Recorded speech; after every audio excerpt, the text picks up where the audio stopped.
parce que le match France-Pays-Bas, bien sûr, nécessite une analyse complète, précise et longue. Et puis c'est le dernier soir du Mercato en France, dans maintenant 1h19, fin du Mercato.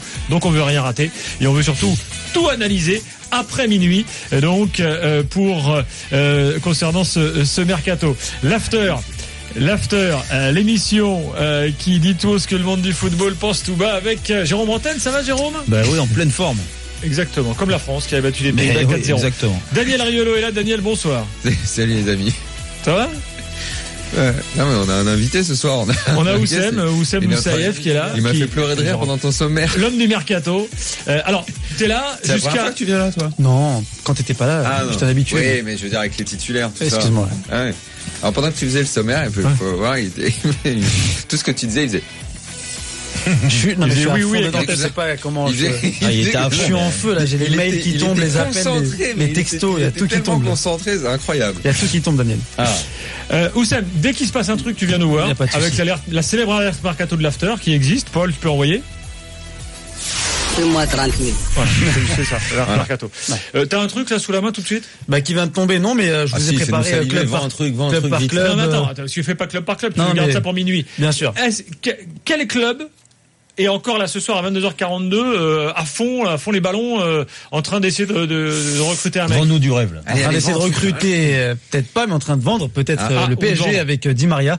On sait que les Espagnols peuvent acheter encore jusqu'à demain et ils ont besoin de faire entrer des fonds au PSG. Donc Di Maria serait sur le départ. Et ils peuvent jusqu'à demain minuit, ils peuvent acheter. Exactement. C'est un jour de plus. Ouais. D'accord. Donc le PSG ce soir, ça bosse encore au PSG. Écoute, on a qu'à faire nuit blanche, Gilbert. Dans ces cas-là. Moi, je serais pour qu'on fasse une sorte de 24 heures en attendant jusqu'à l'issue de Di Maria. Exactement. Donc on quitte plus l'antenne. On a besoin de savoir. Franchement. On le sait jamais, on le suit à moto jusqu'à l'aéroport. Ouais. Voire en bagnole jusqu'à Barcelone. On l'explique à Jean-Jacques Bourdin. On dit, écoute, la priorité c'est Di Maria le départ. Excuse-nous, tu décales. Jean-Jacques, c'est gentil. Voilà. Oussem, à tout à l'heure. À tout à l'heure, monsieur. Donc avec, et puis alerte Mercato, mais il reste pas dès cette concentration, tout ça. Il peut pas être là avec nous et en même temps, appuyer dans tous les sens. Tu passes tes coups de fil et tout en même temps que tu sois là et tout qu'on te voit faire. Si tu veux, on fait un moyen de duplex pas très loin du studio et je passerai des coups de fil. D'ailleurs, en fait, t'appelles qui, là? J'appelle tout le monde, des agents, des familles, des neveux, des cousins, des marchands de légumes, tout le monde. J'appelle tout le monde. Tous ceux qu'on peut appeler, je les appelle. Très bien. Bon, va appeler et tu à tout à l'heure, messieurs. À tout à l'heure. Allez, 4-0 pour la France face aux Pays-Bas et, alors, la soirée est complète, les Bulgares, là, ils ont fait le taf aussi. Pourquoi ils ont fait ça? On leur a rien demandé à eux. La Bulgarie a battu la Suède 3-2. Donc c'est excellent pour l'équipe de France. Ils ont tué le suspense. Qui a donc 3 points d'avance. Et alors, l'histoire. Comment on va vendre le match contre le Luxembourg et la Biélorussie? Daniel, mais écoute-moi cette histoire qui est extraordinaire. Quoi? Qui est le mec qui a marqué le but bulgare, un des buts bulgares, le deuxième pour battre la Suède? Tu sais pas. Georgi Kostadinov. Retournement de l'histoire. Kostadinov qui aide la France à aller à la Coupe du Monde. Génial. C'est sûr qu'il n'y a pas un lien, genre c'est un fils caché. Non, il avait déjà joué contre la France lors du match. On n'a pas trouvé de lien de parenté. Non, il n'y a pas de lien de parenté. Fils caché, il n'a pas vraiment été caché celui-là, en s'appelant Kostadinov. Ouais, c'est vrai. Ouais, c'est pas faux. On n'a jamais autant aimé Kostadinov, franchement. Ouais, c'est vrai, quand tu caches ton fils, normalement, il s'appelle pas comme toi. Normalement, c'est pas le même nom. J'ai un peu merdé là-dessus. Je sais pas cacher les choses. Allez, l'essentiel, c'est les 3 points. Ne l'oubliez pas dans le monde du football. On y va, c'est parti. L'important, c'est l'essentiel. Le plus important, c'est les 3 points. Et souvent, l'essentiel, c'est le plus important. 3 points de débat que nous détaillons ensuite dans l'after. Après ce match France-Pays-Bas, Daniel, on t'écoute. Dans ce match que j'ai aimé, alors je sais pas dans quel ordre sont mes 3 points, mais peu importe, je vais les inverser à la volée, comme ça. Ce que je veux retenir, c'est la façon dont l'équipe de France a joué. On nous a parlé et on nous parle trop d'un 4-2-3-1. Non. La France joue en 4-4-2, comme Monaco, comme le Monaco même de ton époque, Jérôme. C'est un vrai 4-4-2 et clairement, je crois qu'avec les joueurs que Deschamps a sous la main, c'est le schéma pour lequel il faut opter. Parce que les latéraux, parce que Griezmann, qu'on sait jamais réellement où mettre et qui est très bien en deuxième attaquant, et parce que, et c'est mon deuxième point, un mec comme Thomas Lemar va devenir un pilier de cette équipe de France. Il a marqué les esprits ce soir. On le connaît évidemment, nous en club, on sait, en Ligue des Champions il a été bon, en championnat il a été un des grands joueurs de Monaco, mais n'oubliez pas ce soir que c'était l'équipe de France, il y en a beaucoup qui n'ont pas franchi ce pas, même dans des petits matchs. N'oublions pas non plus que nous, tous ces matchs que nous on connaît par cœur, qu'on voit, ne font jamais plus de 2 ou 3 millions en audience, que l'équipe de France c'est aussi le grand public. Alors nous, c'est vrai qu'on est écouté par beaucoup de gens qui adorent le foot, qui connaissent tout, qui savent tout, mais le grand public doit aussi découvrir le Mar. Je pense qu'il y a un paquet de gens qui ne savaient même pas qui c'était ce soir. Non, je n'exagère pas. Les matchs de l'équipe de France sont aussi beaucoup regardés par des gens qui regardent pas tout le temps les autres matchs. Le Mar a marqué les esprits ce soir clairement, et lui s'incorpore parfaitement dans un système en 4-4-2. Et enfin, mon troisième point, un mot des Pays-Bas, parce que moi, je pensais qu'il serait meilleur. C'est vrai qu'après le résultat en Suède, on avait des raisons d'avoir peur d'un peu tout le monde, et des Pays-Bas parce que tu vois Robben revenir, Schneider et tout ça, puis à l'arrivée, en fait, ces vieilles gloires que je pourrais pas enfoncer parce que j'adore ces mecs-là. Ils font limite de la peine, quoi, parce que Robben, il va encore jouer titulaire au Bayern, il sera peut-être encore bon, je sais pas. Schneider à Nice, je sais pas, mais là ce soir ils sont complètement dépassés, et en plus quand Van Persie est rentré, c'est encore pire, parce que alors lui, qu'est-ce que je l'adorais ce joueur, mais là ils sont cramés, quoi. Ils sont cramés. Jérôme, tes 3 points.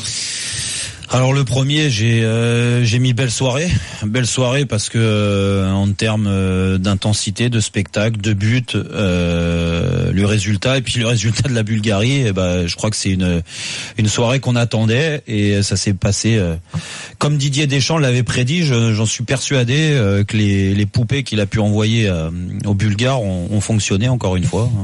Donc le deuxième point, j'ai mis l'animation offensive. Alors ça revient un petit peu de ce que disait Daniel en 4-4-2. Oui, bien sûr que ça a joué, le fait de jouer avec des joueurs offensifs comme ça, qui prennent des risques, qui vont vers l'avant, qui calculent pas, qui font beaucoup d'efforts mine de rien dans le repli défensif, et on l'a vu avec l'activité de Thomas Lemar, et ça sera mon dernier point, parce que je suis obligé de le mettre en avant.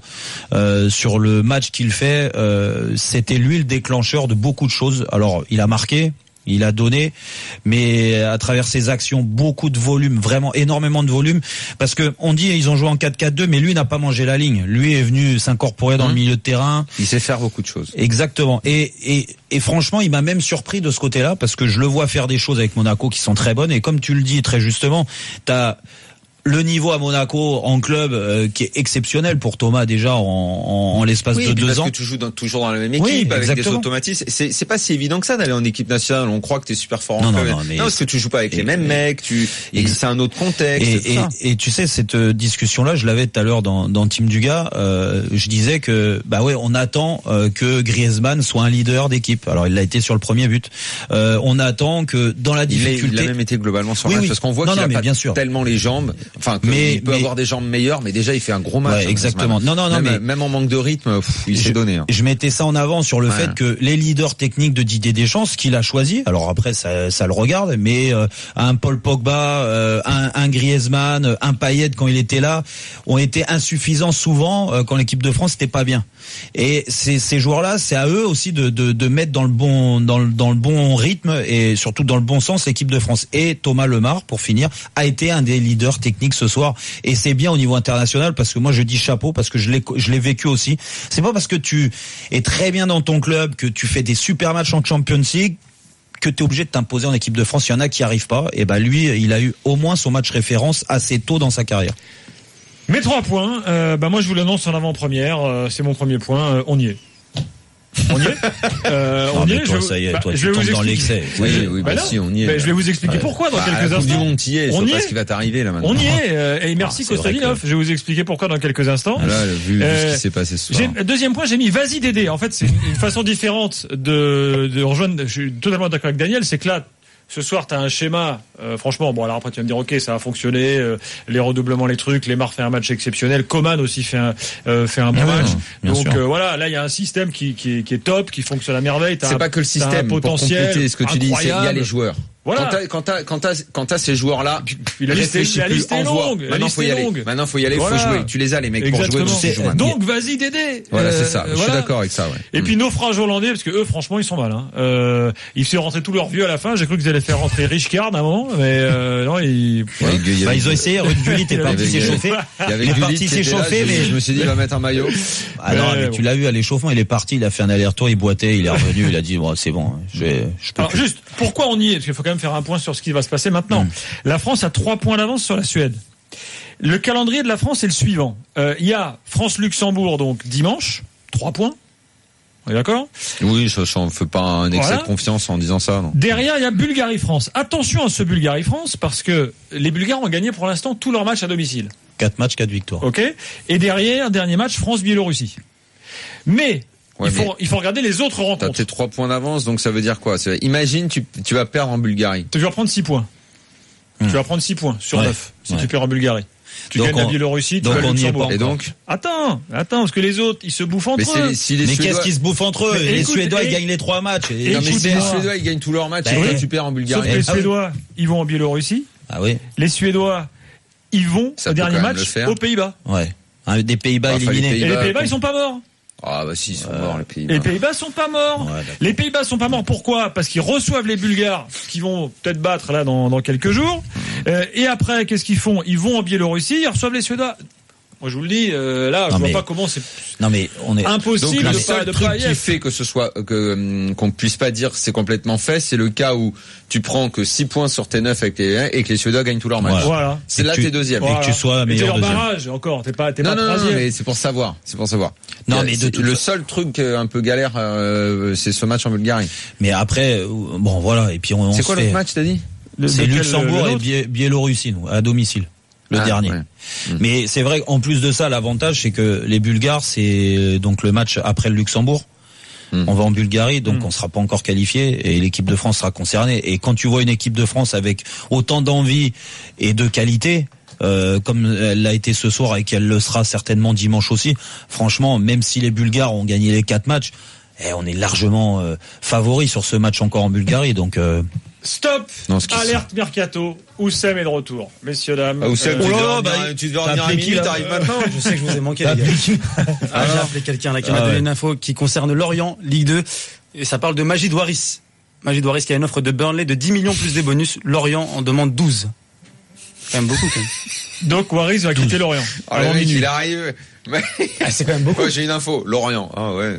Majid Waris quand même 10 millions d'euros. C'est vraiment parce que c'est Waris. C'est quand même le mec qui arrivait à l'aéroport, il y avait la caisse de Lorient, la caisse de Rennes, et il s'est dit je prends laquelle? Je prends celle de Lorient. Hop. 1 million d'euros de salaire par an, on prend celle de Lorient. Pour nous parler de Lorient, la prochaine fois tu tapes avant et on tu vas pas rentrer comme ça, Jérôme. C'est un transfert. Tu veux pas juste nous dire avant pourquoi tu viens? C'est un transfert de 12 millions d'euros quand même. Michael Landreau là, arrête de nous envoyer tes infos de Lorient là, écoute. 12 millions tes joueurs, tu vas les vendre, OK? Pour un club mais pas pour mais c'est quoi en fait le truc? C'est la somme qu'il va y avoir dans ta bref qui compte ou c'est le club? Franchement, c'est sympa quand même la somme. Pour un club de Ligue 2. C'est vrai, 12 millions d'euros, s'ils le vendent ça. S'il y a un autre club qui vend quelqu'un à 12 millions d'euros, tu m'appelles. S'il y a un autre club de Ligue 2, tu veux dire? Ferry, président de Lorient, spécialiste des mercatos de dernière minute, quand même. À chaque fois, il adore bosser un peu avant minuit. Il est au taquet. Merci, voilà, messieurs, merci. La porte est fermée, là. Je toque avant. Ouais, toque. Allez, Paul est avec nous au 32-16. Paul, bonsoir. Salut mec, vous m'avez bien fait marrer. Salut Paul. Écoute, salut Paul. Ça fait plaisir de s'avoir fait marrer. En même temps, on fait marrer nous-mêmes. Petit big up à Jérôme, de qui j'avais un maillot carrément quand j'étais petit du Paris Saint-Germain. Et Jérôme, je t'adorais vraiment. Bah bien sûr, la patte gauche, on le sait. Hein. Ah bah oui, ça. Je suis content, je voulais faire mes 3 points et vous les avez pas dit. T'as remarqué, Paul, que la dernière fois qu'un blond platine comme Griezmann a joué en équipe de France, c'était Jérôme Bretagne. Tu te rends compte que quand il a dit ça, Paul, il a dit ça tout à l'heure à l'antenne, Gilbert, et comme par hasard, 2 minutes après, but de Griezmann. Gaucher en plus. Ouais, gaucher. Bon, c'est vrai qu'on est pas le même poste. Hein. Ouais. Par contre, le droit, vous connaissez pas trop, vous, les gars. Non, on n'a pas envie. Paul, on n'arrivera pas à lui dégonfler son melon, donc on va t'écouter parce que tu avais 3 points à donner, c'est ça aussi? J'avais 3 points. Il y en a 2 que je vais condenser en un. C'est pour moi, Lemar Kanté, indispensable. Même si Lemar, on n'a pas beaucoup vu, pour moi, il reste au-dessus de Payet pour l'instant. De ce qu'on voit en équipe de France, je suis désolé, il a plus de volume. Quand même. Bah ouais, Kanté, ça le forme, hein. C'est quand ça, non? C'est quand, ouais. Ouais, c'est pas mal. Mais c'est fou, encore une fois, tu vas dire que je m'enflamme, mais je les ai vus arriver à Caen. J'ai fini ma carrière avec ces joueurs-là. On s'est posé beaucoup la question avec Kanté. Je pense que ce soir, il met tout le monde d'accord, non? Ouais, Kanté fait un super match. Oui, Kanté fait peut-être son meilleur match en bleu. Exactement, c'est ce que j'allais dire. Parce que là, on lui a vu cette même forme d'activité un peu débordante et presque impressionnante qu'on le voit en club, où des fois tu le vois jaillir, tu dis il est là, lui. On peut se mettre d'accord sur un truc. Dorénavant qu'on arrête de nous bassiner avec lui il a tant de temps de jeu, lui il attend. En fait, c'est quand tu vois Griezmann par exemple ce soir. Griezmann, il a raison. Parce qu'attends, moi sur certaines accélérations, Griezmann d'habitude il va plus vite. Exactement. Mbappé, il a pas joué depuis je sais pas quand. L'autre il rentre, il met l'accélération, il laisse 12 mecs sur place. Non mais Mbappé rentre à 10 minutes de la fin contre des mecs qui étaient déjà cramés. C'est pas là de voir s'il est en forme. Il défendait plus qu'à deux. Bah écoute, moi je sais pas, mais franchement. Non mais il avait une charrette, les Hollandais aussi, les gars. Ouais, non. Après il faut voir aussi comment à la fin, tu sais, quand tu fais rentrer des joueurs comme ça qui vont à 2000 à l'heure.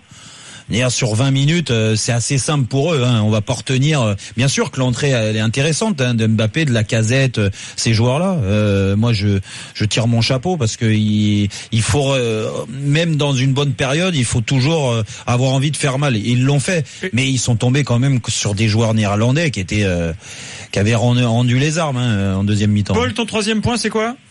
Je voulais faire une petite mention spéciale aux mecs qui ont relancé un peu les supporters de l'équipe de France. Les mecs qui ont refait cette émulation, ce club de supporters qui maintenant a une vraie gueule, qui nous ont fait un beau tifo ce soir, qui font qu'il y a une vraie ambiance dans ce Stade de France qui a été quand même assez naze pendant quelques années, avec un public qui est peut-être toujours le même et qui est toujours peut-être un peu amateur et peut-être un petit peu trivial, mais je pense que on a un des publics à domicile que peu de nations peuvent nous envier à l'heure actuelle en Europe. C'est vrai que les choses ont été faites sous l'impulsion de la fédération. Il y a désormais différents groupes de supporters des assos. Il y avait le plus grand tifo jamais fait au Stade de France ce soir. Ça fait un petit moment que ça existe. On peut toujours le souligner, mais ça fait un peu plus d'un an maintenant, parce que rappelle-toi, la première fois on y était même. Mais ça va être mieux, ça va être plus. Voilà, mais oui, c'est vrai. Maintenant que c'est bien structuré, je trouve que ça a de la gueule, voilà. Et je voulais le souligner. Non, t'as raison de le dire. C'est vrai qu'en plus au début c'était un peu le bazar quand ils encourageaient, quoi. Et par contre, Daniel est déçu, du coup on voit plus Clément Antibes avec son coéquipier. Ah, c'est vrai. Du coup il est noyé dans la masse. Mais je crois que t'as commencé un petit peu à le dire. Merde, c'est quoi ton prénom? Paul. Mais effectivement, ce soir, après un tel match de Lemar et le schéma que je préconise, donc ce 4-4-2, et il y a certains joueurs qui ce soir logiquement devraient disparaître. Je pense que ça, c'est clair. Payet a été une sorte de c'est un peu dur ce que je vais dire, une sorte de bouche-trou à une période où on savait pas trop qui mettre dans cette zone de genre-là. Et puis quand il est revenu, il a été baissé dans la hiérarchie. Daniel, je pense que après il faut reconnaître aussi que Payet, je suis d'accord avec toi, il y avait un vide et il l'a rappelé alors que bon, il l'appelait plus, mais il avait été bon. Alors sur les petits matchs. Mais sur les petits matchs, après, sur les grands matchs, il a souvent pris l'eau. Je parle même pas de match. Je pense qu'aujourd'hui le sens de l'histoire, là, ce qui pousse là, c'est effectivement qu'un Thomas Lemar, champion de France, demi-finaliste de Ligue des Champions. Moi, enfin, franchement, souvent on nous a reproché ici, vous, les jeunes joueurs, vous quoi? Je te propose que tu finisses ta phrase dans 30 secondes. Tu sais pourquoi? Parce qu'il y a une petite obligation du flash du top horaire de 23h. Et après, on sera là pour continuer. De toute façon, on est là jusqu'à 1h du matin. Donc, il n'y a pas de problème. Tu auras le temps de tout dire. 4-0 pour la France ce soir, je le rappelle, face aux Pays-Bas. Analyse complète qui continue dans l'after tout de suite. Et on est là jusqu'à 1h du matin avec le Mercato également au programme. RMC, le super football show, l'after foot.